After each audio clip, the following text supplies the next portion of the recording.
নমস্কার বন্ধুরা, welcome to ড্রিমলাইট academy YouTube চ্যানেলের আরেকটি নতুন ভিডিওতে তোমাদের সকলকে স্বাগত।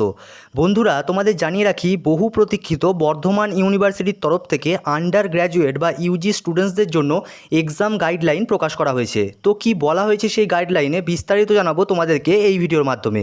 অবশ্যই ভিডিওটিকে স্কিপ না করে শেষ পর্যন্ত দেখতে থাকো, এবং যদি এখনও চ্যানেলটি সাবস্ক্রাইব করে না থাকো তাহলে অবশ্যই সাবস্ক্রাইব করে নাও। তো চলো ভিডিও শুরু করা যাক। দেখো, এই মুহূর্তে স্ক্রিনে তোমরা সেই গাইডলাইনটা দেখতে পাচ্ছ। প্রথমেই বলা হয়েছে, in compliance with the judgment of the honourable supreme court on UGC guidelines regarding UG examination, the university authority has taken decision to conduct semester 6 and part 3 examination 2020 in online mode combined with home assignment and open book system. অর্থাৎ তোমাদের supreme court যেমনটা রায় দিয়েছে সেরকম মোতাবেকই পরীক্ষা হতে চলেছে, এবং সেটা হবে অনলাইনে এবং হোম অ্যাসাইনমেন্ট অথবা ওপেন বুক পদ্ধতিতেই কিন্তু তোমাদের এক্সাম হতে চলেছে। দেখো, পরবর্তী ক্ষেত্রে বলা হয়েছে, examination of the practical component including field work, project, term paper, etc, অর্থাৎ এই যে প্র্যাকটিক্যাল এক্সামটা সেটা কিন্তু কন্ডাক্ট করা হবে in online mode in the last week of September 2020, অর্থাৎ অনলাইনেই হবে এবং সেটা কমপ্লিট করা হবে সেপ্টেম্বরের লাস্ট উইকের মধ্যে।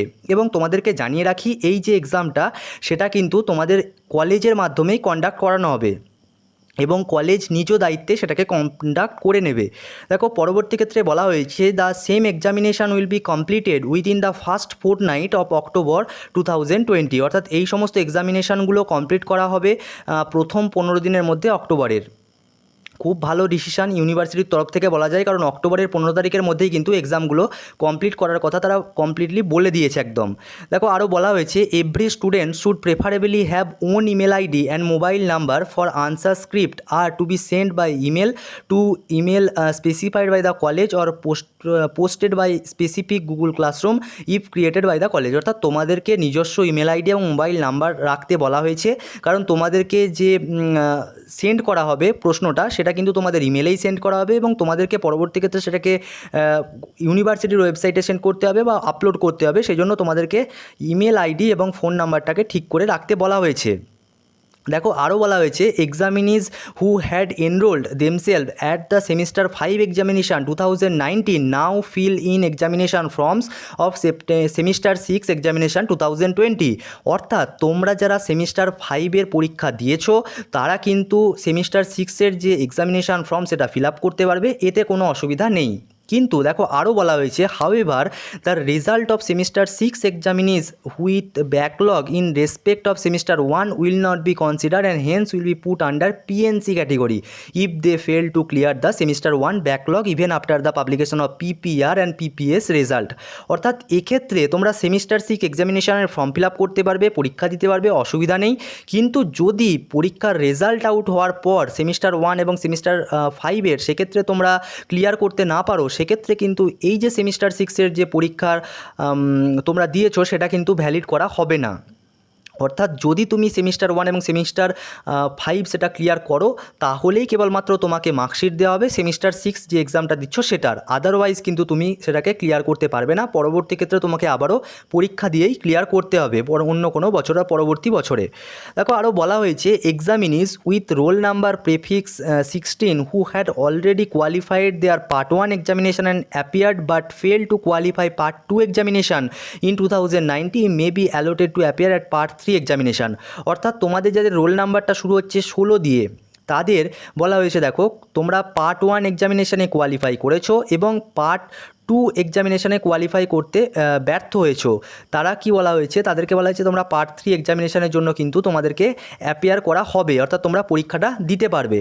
দেখো, আরও বলা হয়েছে, similarly examinees with roll number prefix 17, অর্থাৎ যাদের রোল নাম্বারটা শুরু হচ্ছে 17 দিয়ে, who fail to qualify their part 1 part 2 examination in 2019 may be allowed to appear at part 3 examination. অর্থাৎ যাদের 17 দিয়ে শুরু হচ্ছে তারা কিন্তু যদি পার্ট 1 বা পার্ট 2 যে কোনো একটা ক্লিয়ার করে থাকো বা কোয়ালিফাই করতে না পারো, তারা কিন্তু এতে বসতে পারবে, অর্থাৎ পার্ট 3 এক্সাম তোমরা দিতে পারবে, তাতে কোনো অসুবিধা নেই। The result of Part 3 examination 2020 will be considered only for those examinees who will qualify their Part 1 or Part 2 examination 2019 as the case may be after the publication of result of post publication review বা PPS অর্থাৎ post publication scrutiny 2019। অর্থাৎ তোমাদের এই যে রেজাল্টটা ঠিক সেমই বলা হলো, অর্থাৎ তোমরা যদি সেক্ষেত্রে পরীক্ষাটা দিতে পারবে, বাট যদি তোমার সেই রেজাল্টটা ক্লিয়ার না হয় সেক্ষেত্রে কিন্তু পার্ট 3 রেজাল্ট কিন্তু তোমার ভ্যালিড হবে না, অর্থাৎ তোমাকে কিন্তু সার্টিফিকেট দেওয়া হবে না। যদি তুমি ক্লিয়ার করো কেবলমাত্র তবেই কিন্তু তোমার এই যে পরীক্ষার রেজাল্ট সেটা ভ্যালিড করা হবে। দেখো পরবর্তী ক্ষেত্রে বলা হয়েছে due to prolonged college closure in event of outbreak COVID-19 no student had any scope to physical attend classes in any college, so all semester 6 students may be deemed to have attend 100% classes. অর্থাৎ তোমাদের একটা অ্যাটেন্ডেন্সের ওপর number দেওয়া হয়, আমরা সবাই জানি, সেটা কিন্তু বলা হয়েছে যে 100%ই করে দেওয়া হবে, কারণ তারা বলছেন যে COVID-19 তোমরা কলেজে আসতে পারোনি সেটা তারা বুঝতে পারছেন, তার জন্যই 100% অ্যাটেন্ডেন্স করে দেওয়া হবে এবং সেই নাম্বারটা ফুলি তোমরা পাবে, এটাতে কোনো অসুবিধা হবে না। দেখো পরবর্তী ক্ষেত্রে বলা হয়েছে after the end of date of form filling in response to university notification students will have to download individual examination admit card showing details. অর্থাৎ তোমাদেরকে অ্যাডমিট কার্ড ডাউনলোড করে নিতে হবে এবং সেখানে তোমার যে ডিটেলসগুলো সেগুলো চেক করে নিতে হবে। এবং তোমাদেরকে জানিয়ে রাখি এক্ষেত্রে তোমার অ্যাডমিট কার্ডে তুমি দেখে নেবে কোন কোন এক্সামটা তুমি দিতে পারছো, অর্থাৎ কোন কোন এক্সামগুলো উল্লেখ করা হয়েছে। যদি অ্যাডমিট কার্ডে কোনো ভুল থাকে, কোনো সাবজেক্ট যদি ভুলবশত সেখানে না ওঠে, সেটার কিন্তু তুমি এক্সাম দিতে পারবে না বা এক্সাম সেটা ভ্যালিড হবে না, এটা কিন্তু স্পষ্ট জানিয়ে দেওয়া হয়েছে। দেখো আরও বলা হয়েছে soft copy of the front page of the answer script to be used for written answers will be available at the university website. অর্থাৎ তোমাদেরকে কিন্তু একটা ফ্রন্ট পেজের সফট কপি তোমাদেরকে প্রোভাইড করা হবে আনসার স্ক্রিপ্টের, সেটা তোমরা ডাউনলোড করে নিতে পারবে এবং ফিল আপ করে আনসার স্ক্রিপ্টের ফ্রন্ট পেজে সেটাকে অ্যাটাচ করেই পিডিএফটা বানাতে হবে।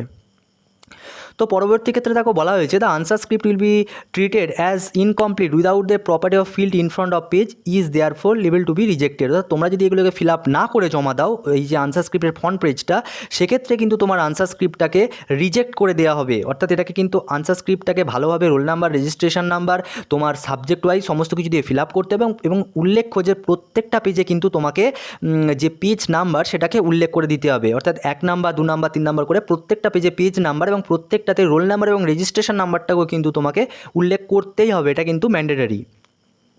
তো চলো পরবর্তী ক্ষেত্রে কি বলা হয়েছে দেখো each question will be up to will be of 10 or 5 marks and there will be no questions carrying 1 or 2 marks। অর্থাৎ তোমাদেরকে 5 এবং 10 নাম্বারের কোশ্চেনের আনসার করতে হচ্ছে, 1 এবং 2 নাম্বারের কোনো প্রশ্ন তোমাদেরকে করতে হবে না, এটা কিন্তু ক্লিয়ারলি বলে দেওয়া হয়েছে ইউনিভার্সিটির তরফ থেকে। দেখো আরও বলা হয়েছে time duration for holding the examination will be as follow 24 hours of maximum 2 courses. অর্থাৎ তোমাদেরকে 24 আওয়ার্স সময় দেওয়া হবে অনার্স এবং জেনারেল প্রত্যেকের ক্ষেত্রেই। সময় নিয়ে যেটা সমস্যা হচ্ছিলো যে 24 ঘন্টা কি সময় দেওয়া হবে, সেটা কিন্তু ইউনিভার্সিটি ক্লিয়ার করে দিল যে 24 আওয়ার্সই কিন্তু তোমাদেরকে সময় দেওয়া হচ্ছে, সেক্ষেত্রে তোমাদের কোনো অসুবিধা হওয়ার কথা নয়। দেখো আরও বলা হয়েছে পেপার নিয়ে কি বলা হয়েছে, তোমরা কোন পেপার ইউজ করবে।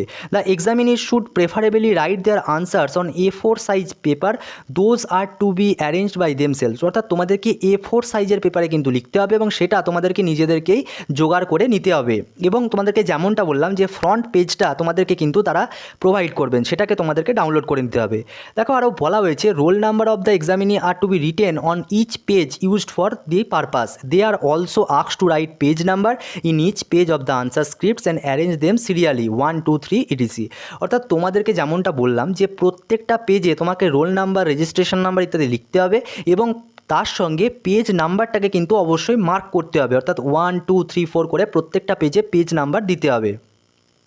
এবং তোমাদেরকে বলবো এটা কিন্তু কেউ ভুল করো না, এটা যথেষ্ট গুরুত্ব সহকারে কিন্তু বলা হয়েছে, প্রত্যেকটা ইউনিভার্সিটিকে কিন্তু হাইলাইট করছে যে তোমাদের কিন্তু রোল নাম্বার, রেজিস্ট্রেশন নাম্বারটা লিখতেই হবে প্রত্যেকটা পেজ এবং তার সাথে অবশ্যই পেজ মার্ক যে পেজের যে নাম্বারটা সেটাকেও কিন্তু লিখতে হবে। তো এটা কিন্তু অবশ্যই কেউ ভুল করবে না। তো চলো পরবর্তী ক্ষেত্রে বলা হয়েছে examinees will have to submit their own hand writing answer scripts to the mail ID specified by the college concern. অর্থাৎ তোমাদেরকে কিন্তু নিজস্ব হ্যান্ডরাইটিংয়ের যে পেজগুলো তোমরা লিখছো সেগুলোকে সাবমিট করে দিতে হবে কলেজকে অথবা ইউনিভার্সিটিকে, সেটা তোমাদেরকে জানিয়ে দেওয়া হবে এবং তোমাদের মেলের মাধ্যমে এটা করতে বলা হয়েছে এবং তার জন্য তোমাকে মেল আইডি এবং একটা পার্সোনাল নাম্বার সেটাকে কিন্তু ঠিকভাবে রাখতে বলা হয়েছে। প্রথমেই যেটা তোমাদেরকে দেখালাম, দেখো আরও বলা হয়েছে in case of failure of electronic submission examinees to must submit their same of their respective colleges within the time as mentioned in the exam schedule. অর্থাৎ তোমাদের যদি ইলেকট্রনিকের কোনো প্রবলেমের জন্য সেটাকে সাবমিশন করতে না পারো, সেক্ষেত্রে কিন্তু ওই সময়ের মধ্যে অর্থাৎ ওই 24 ঘন্টা সময়ের মধ্যেই কিন্তু তোমাকে সেটাকে কলেজে গিয়ে জমা দিয়ে আসতে হবে বা ইউনিভার্সিটিতে গিয়ে জমা দিয়ে আসতে হবে, সেটা কিন্তু উল্লেখ করে দেওয়া হয়েছে। And college receipt of submission from the collegiate, এবং দেখো কলেজের ক্ষেত্রে তোমাদেরকে কিন্তু একটা রিসিপ্ট দেওয়া হবে, সেটাও বলে দেওয়া হয়েছে ইউনিভার্সিটির তরফ থেকে।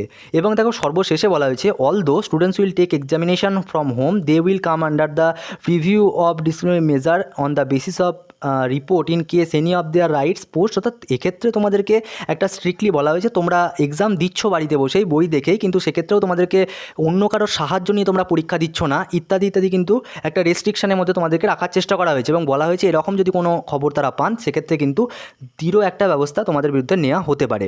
তো বন্ধুরা অবশ্যই তোমাদেরকে বলবো তোমরা কিন্তু এরকম কোনো পথ অবলম্বন করো না, নিজেরা পরীক্ষা দাও, অবশ্যই বই দেখে পরীক্ষা, কোনো অসুবিধা হলে 24 ঘন্টা যথেষ্ট টাইম, তোমরা সেটা কিন্তু আশা করছি ভালোভাবেই দিতে পারবে। তো অবশ্যই পরবর্তী কোনো আপডেট বর্ধমান ইউনিভার্সিটির থেকে পেলে, অবশ্যই সাপ্লিদের নিয়ে কোনো আপডেট পেলে তোমাদের সাথে শেয়ার করবো, কারণ সাপ্লিদের নিয়ে কিন্তু কোনো সেরকমভাবে নোটিশ পাবলিশ হয়নি বা কোনো ক্লিয়ার গাইডলাইন দেওয়া হয়নি সাপ্লিদেরকে নিয়ে। তো তোমাদের জন্য বলবো তোমাদের কিন্তু গাইডলাইন প্রকাশ হবে, এবং এটা শুধুমাত্র এই জন্যই প্রকাশ হচ্ছে না যে তোমাদের একটা ক্লিয়ার গাইডলাইন শুধুমাত্র সাপ্লিদের জন্য প্রকাশ করতে চলেছে বর্ধমান, কলকাতা বিভিন্ন ইউনিভার্সিটিগুলি। তো অবশ্যই তার জন্য তোমাদেরকে অপেক্ষা করতেই হবে, পরবর্তী আপডেট পেলেই আমি তোমাদের জানাবো। অবশ্যই আমাদের চ্যানেলটি ফলো করতে থাকো। ধন্যবাদ।